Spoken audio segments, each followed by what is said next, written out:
Hi, welcome back. I mentioned in my previous video that I was playing around with doing a video related to makeup products that I don't have to set. So for my fast and furious folks out there, this one's gonna be for you. I've done a curated collection of mainly base essentials. So foundation and concealer is a large portion of this video, but these are foundations, concealers, and a few blushes and bronzers that I feel like I can throw on and I never have to set, and I get pretty decent longevity out of all of these. So I won't ramble on, we will go ahead and get into it, and I wanna talk about what I'm wearing as my primary base today. And this is a new drugstore product that I have really fallen in love with. I'm gonna have to pick up a darker shade because this one is a little light for me and I haven't been using it as much as I want to, but I absolutely love this, and I was shocked when I first used it and saw how it dried down and I didn't have to set it with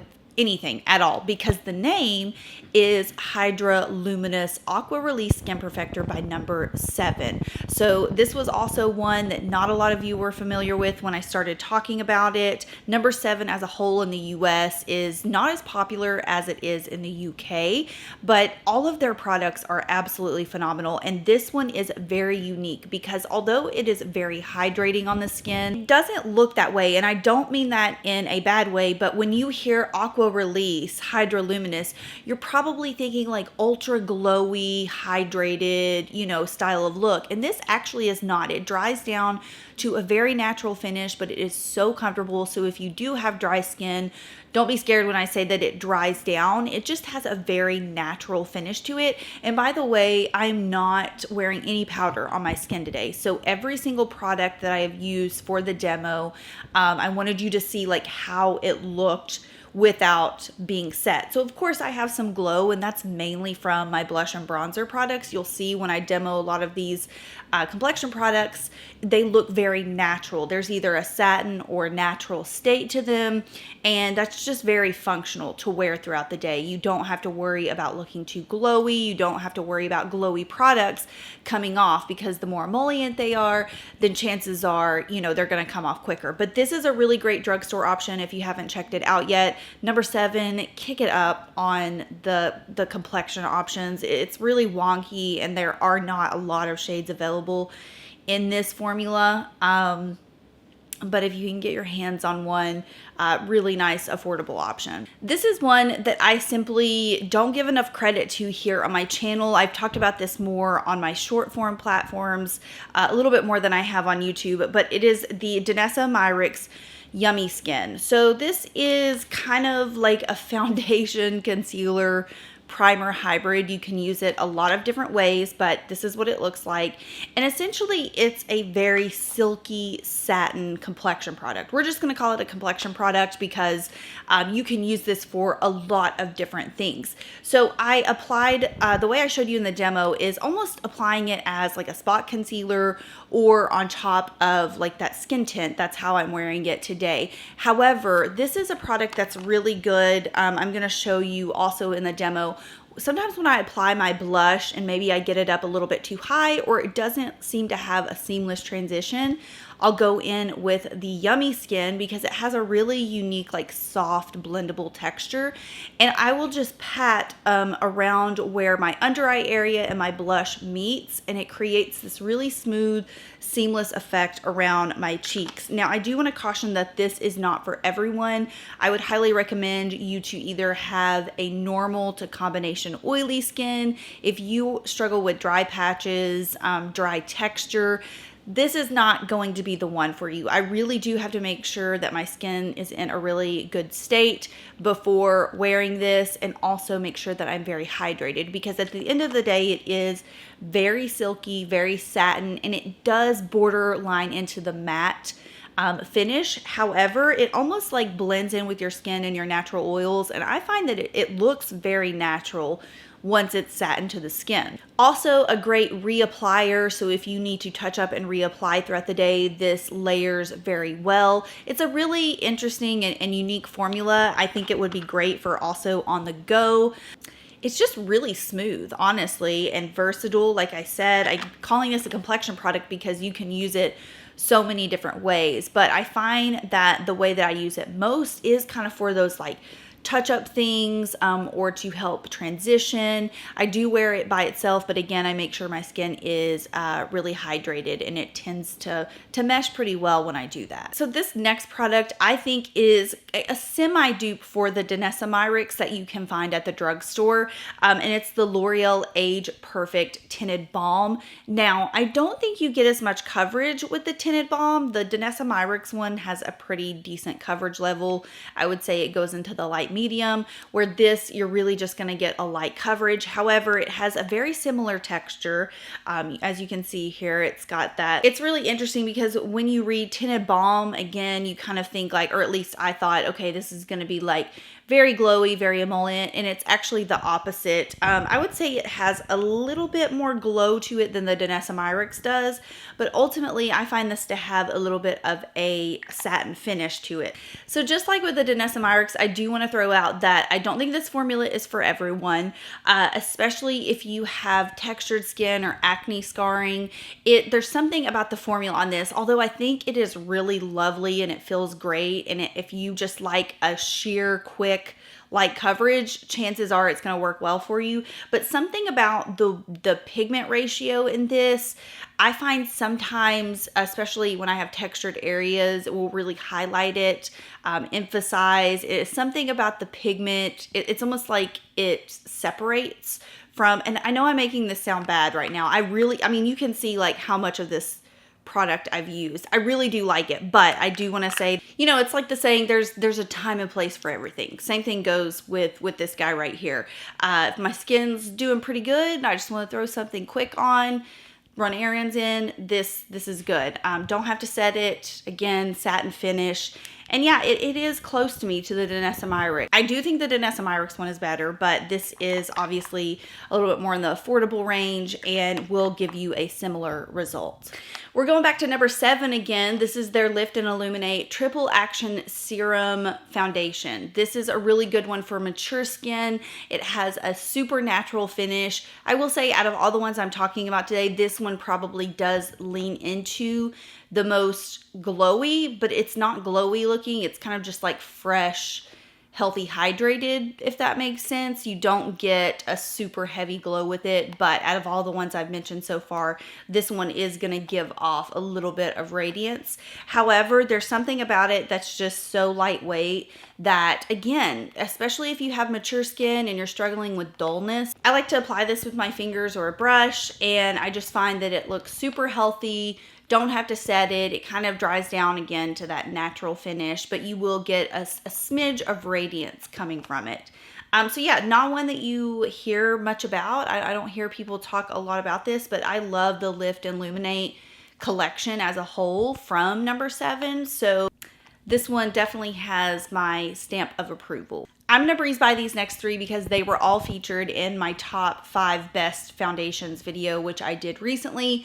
So I'll link that down below if you want to see them in action. But at this point, these are like broken records, and they are in that category for the versatility reason. All of these can be worn without setting, and they just have a beautiful formulation. So first up, Estee Lauder Double Wear Sheer.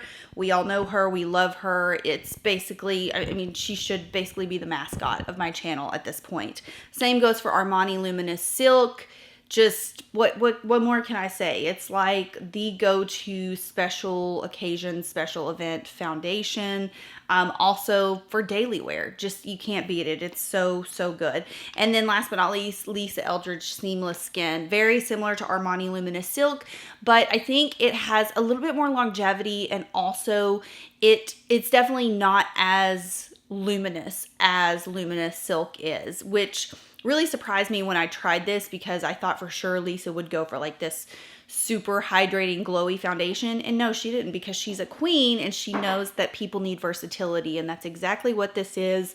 The way she describes this is that it's supposed to work with whatever you use underneath it. So if you are oily and you like using, you know, a mattifying lotion or a mattifying primer underneath, it is going to feed off of that. Same thing goes for if you are dry and you use luminous and hydrating products underneath. It's going to mesh well with that. Yeah, I literally never have to set this, and it lasts. Like, it's got great longevity to it. So yeah, those are my three, you know, staples that I always talk about, but couldn't leave out, you know, they're pioneers. I feel like, especially Armani Luminous Silk, it's paved the way. It's paved the way for a lot of other foundation formulas that have come after it and have come to have similar looks, finishes, what have you. You'll be shocked to see that I only have 3 concealers. One is actually considered a concealer foundation hybrid in this category, and they are not ones that I feature frequently because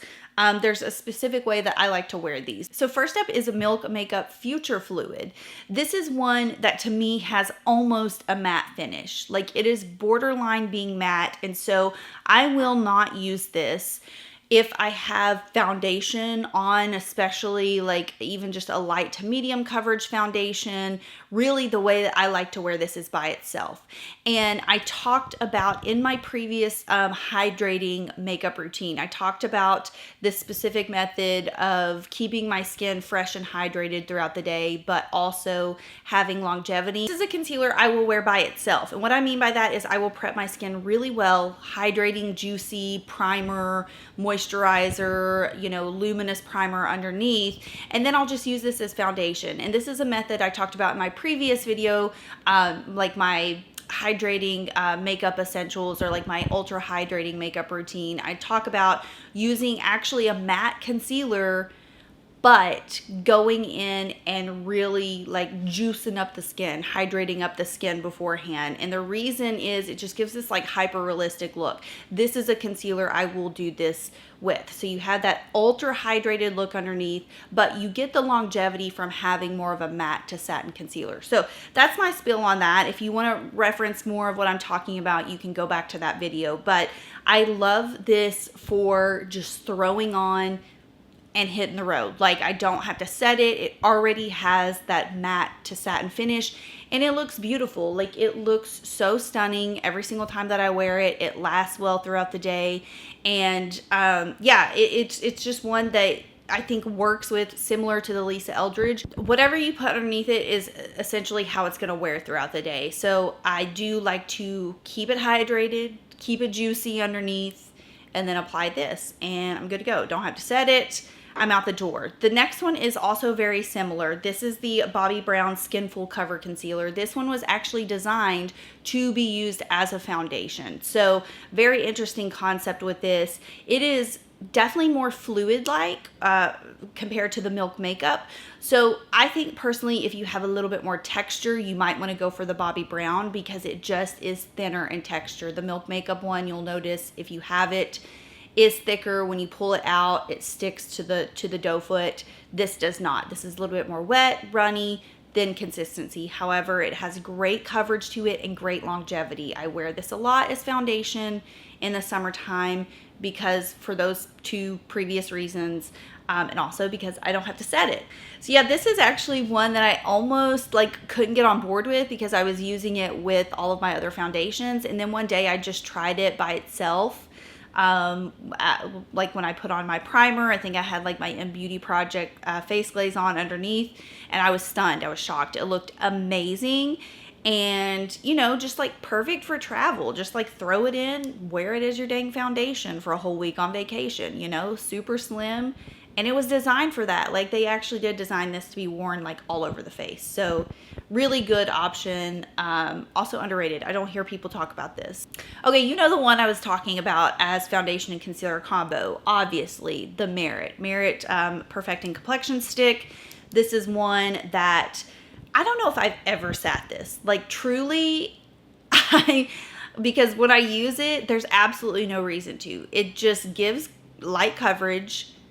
You look polished, you look nice, you don't look extra glowy, you don't look shiny, but you also don't look flat. It's just kind of like that perfect finish, super natural.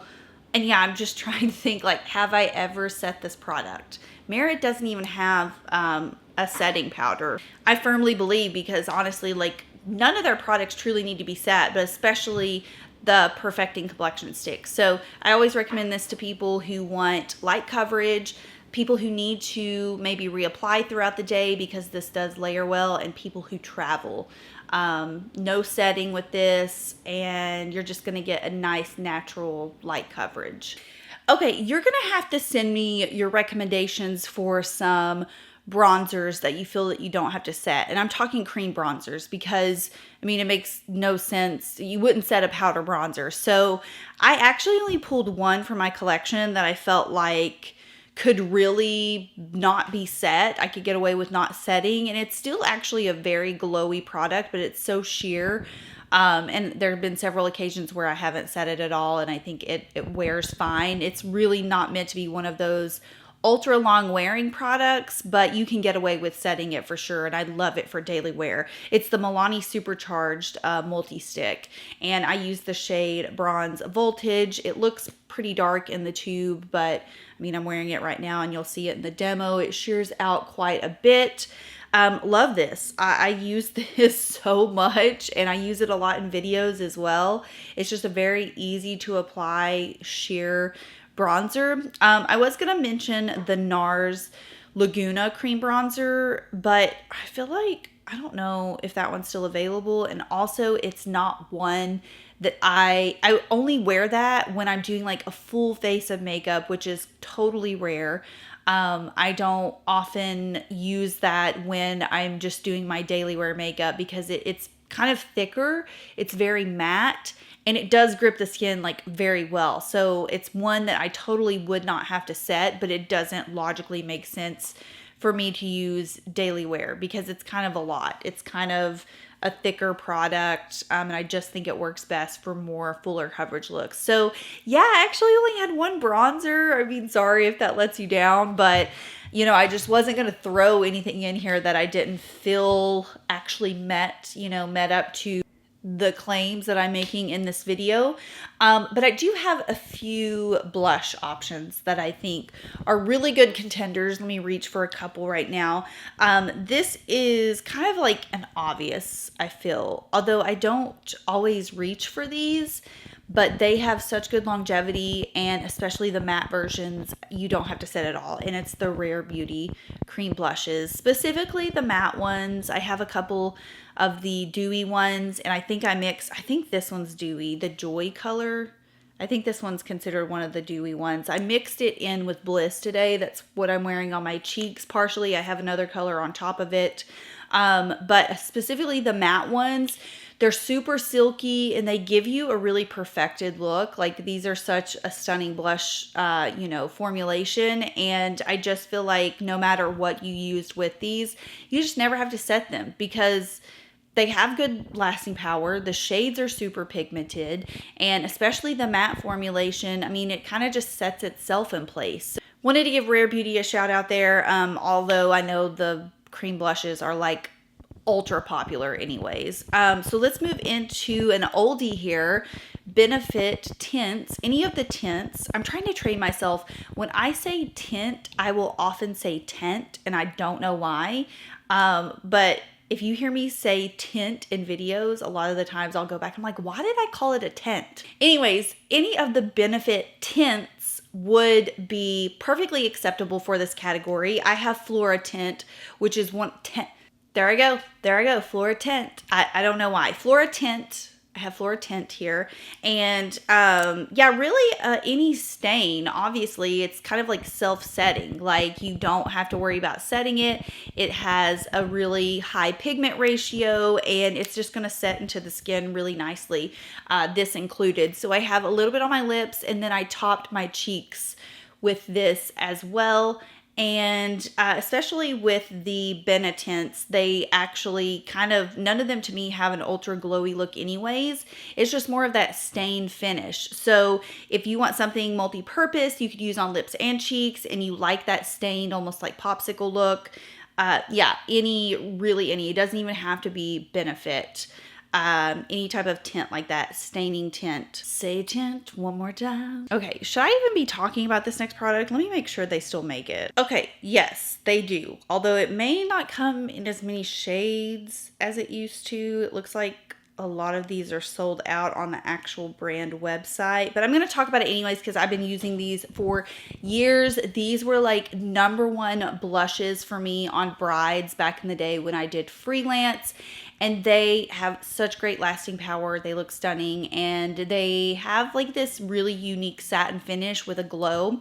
Nars Multiple sticks. I don't think they make this shade that I'm about to show you. This was a gorgeous shade called Riviera. They still make Orgasm, of course. I think they do G-Spot still. Just take a look on Ulta had Orgasm, I saw, and then the actual Nars website still had a few shades. I hope they're not discontinuing these because I truly, like, I need to have a moment with these again. So beautiful, so stunning. They are, I will say, a similar option you can get at the drugstore are the e.l.f. Monochromatic multi-sticks. Is that what they're called? Mono sticks, e.l.f. You've seen me use them in videos, okay? They are similar, but I don't think they pack a punch like the Nars ones do. And I think the Nars ones come in prettier colors. But there's just something about this formulation that, I mean, you can see when I put it on the back of my hand, like that's not ultra glowy. But somehow it gives this magnificent lit from within style look.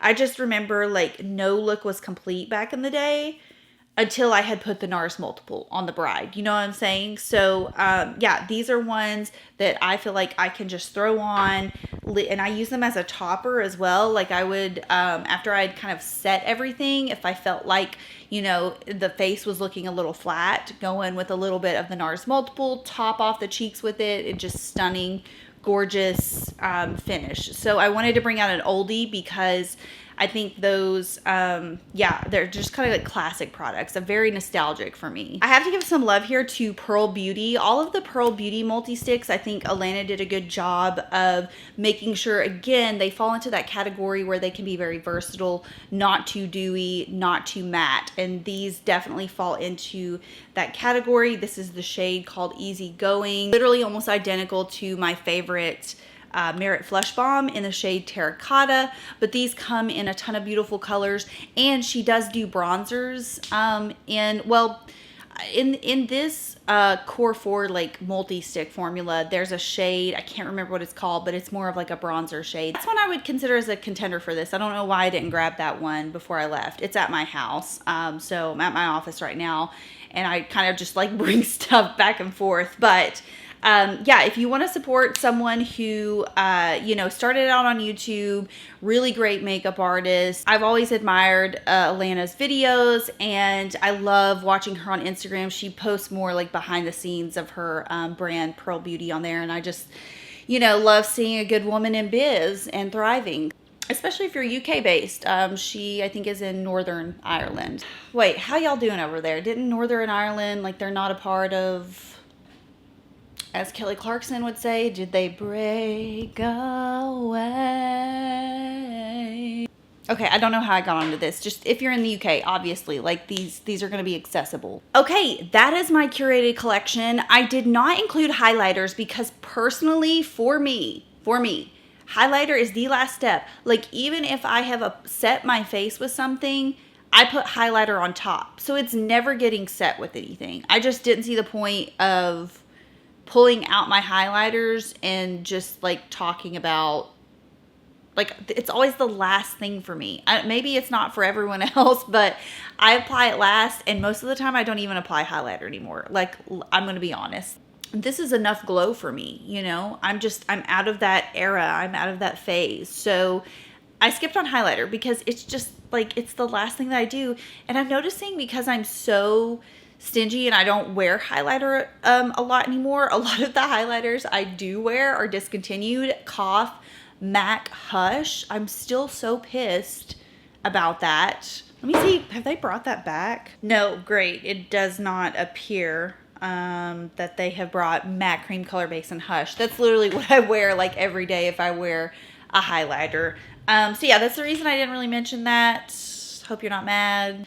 I don't really want to hear my voice anymore. Like, I feel as if this was a very solid lineup. So hopefully there's something from this lineup that you are interested in trying. Let me know what some of your favorite self-setting or products that you don't necessarily have to set are. I would love to know down below, and I will see y'all in my next video. Bye.